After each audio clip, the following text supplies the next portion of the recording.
I'm Georgie Q, and I'm hanging out with Rob on Front Row Live.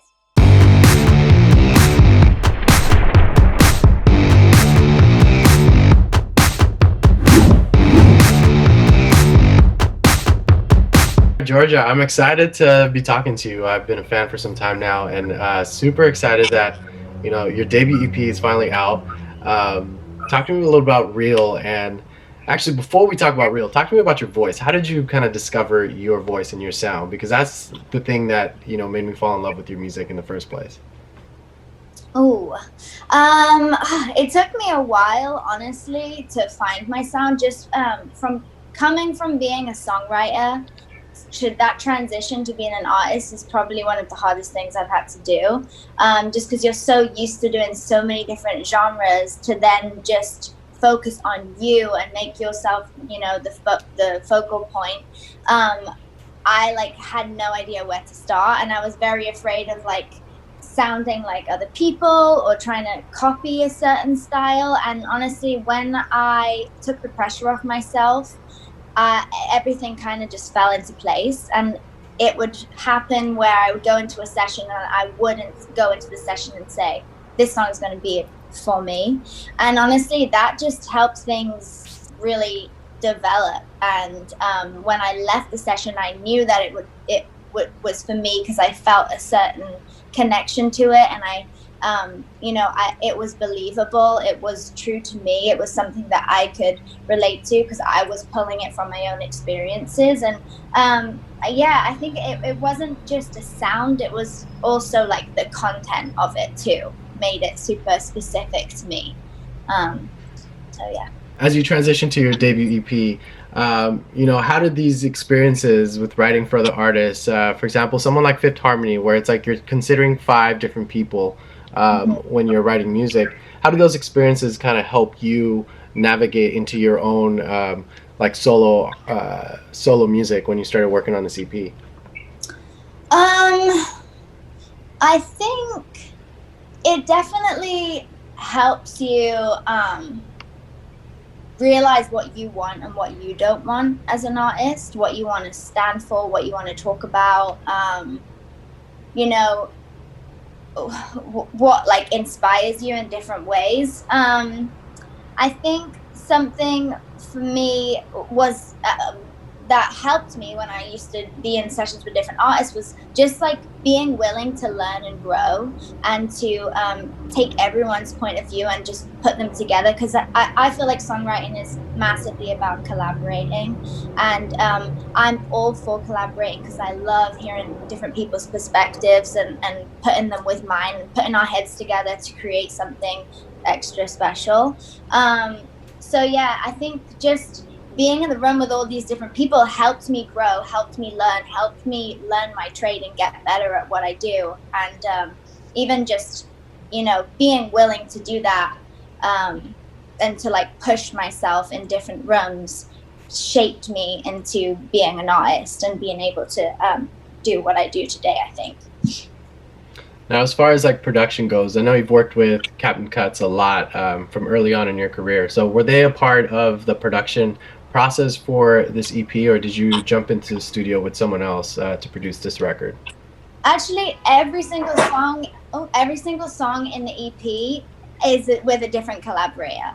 So the only one with Cuts is What Do I Do, which was my first single, my debut single.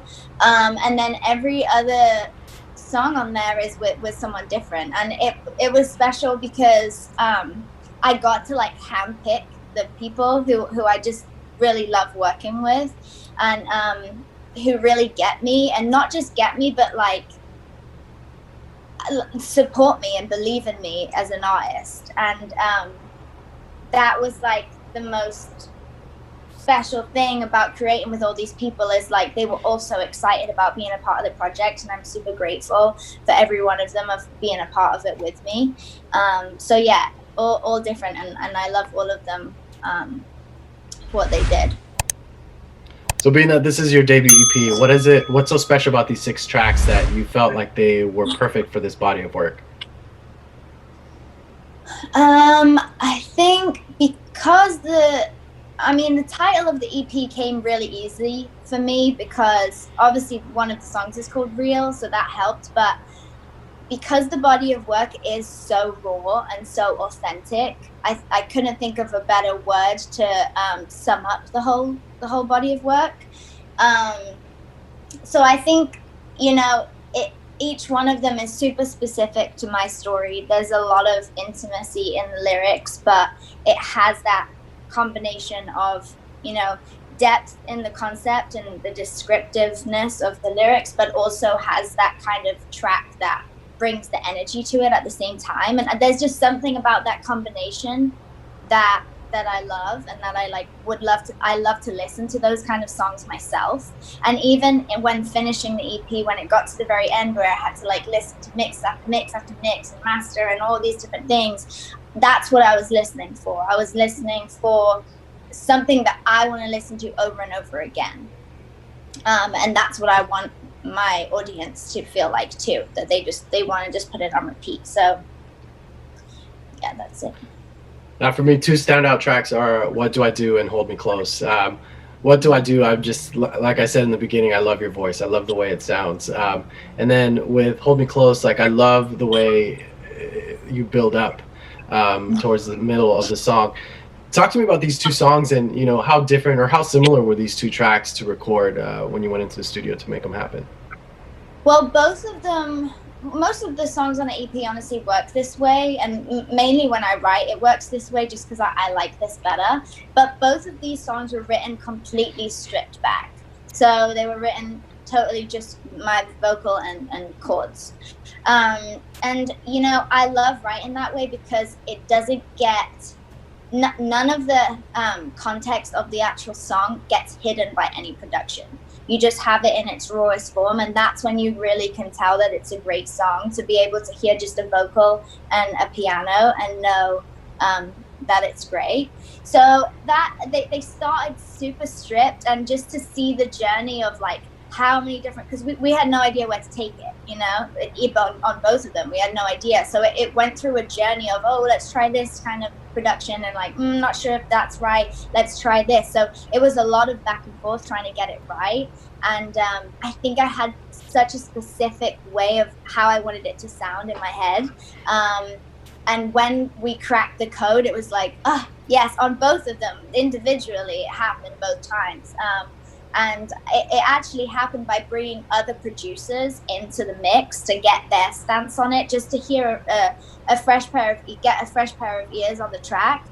Both of them on each song helped elevate that massively, and helped achieve the sound that I really was going for. Now, what was the idea behind having "Lighthouse" as the opener track? Another great track I mean, all six tracks on this EP are incredible. But what was your idea behind opening up with "Lighthouse"?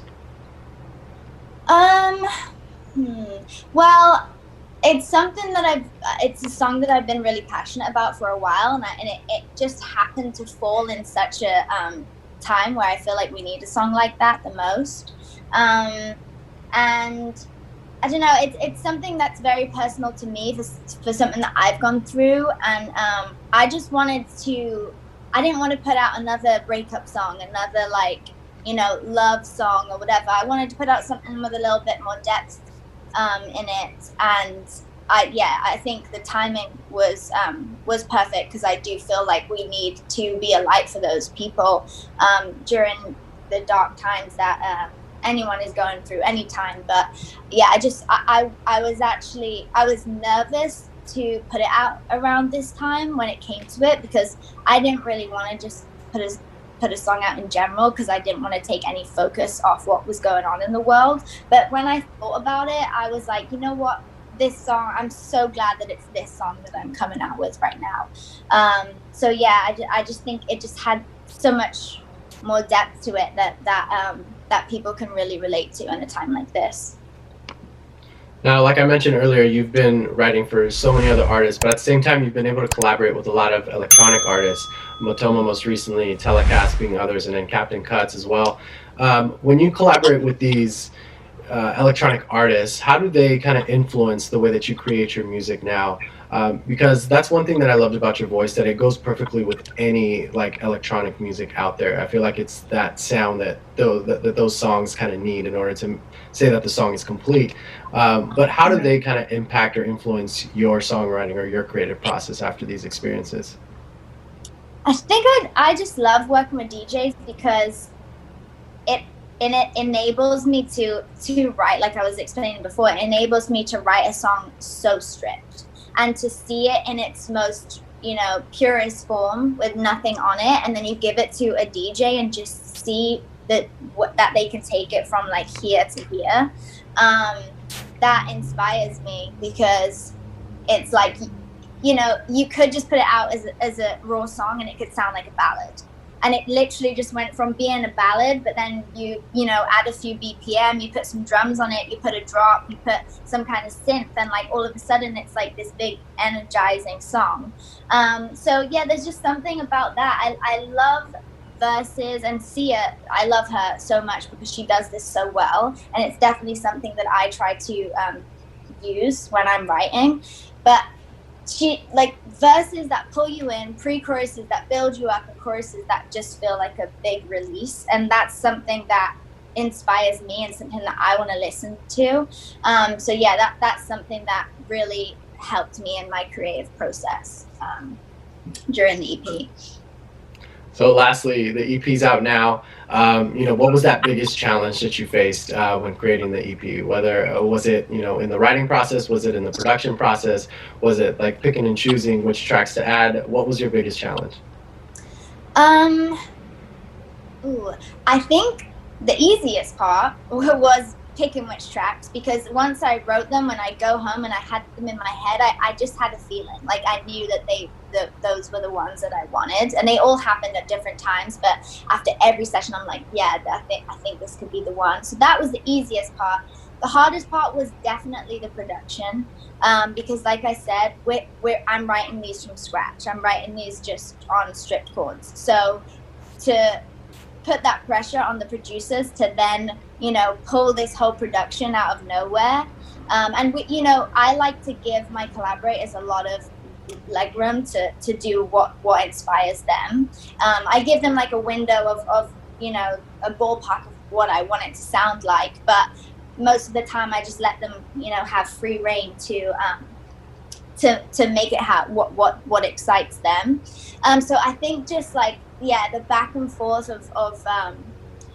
of listening to different versions, and then all of the tweaks that we had to do, especially on top of being quarantined. Like luckily I have my own setup, so I have my microphone and I can record everything from home. So there was definitely a few times where I had to add a second verse and add a bridge or whatever during the quarantine, and then just send it over for them to slot in. And so that was definitely most challenging, like doing it on a timeline, because we set ourselves like a smaller deadline. Since the quarantine started happening, we gave ourselves, we only have this much time to get the EP out, which was great because it made us all hands on deck.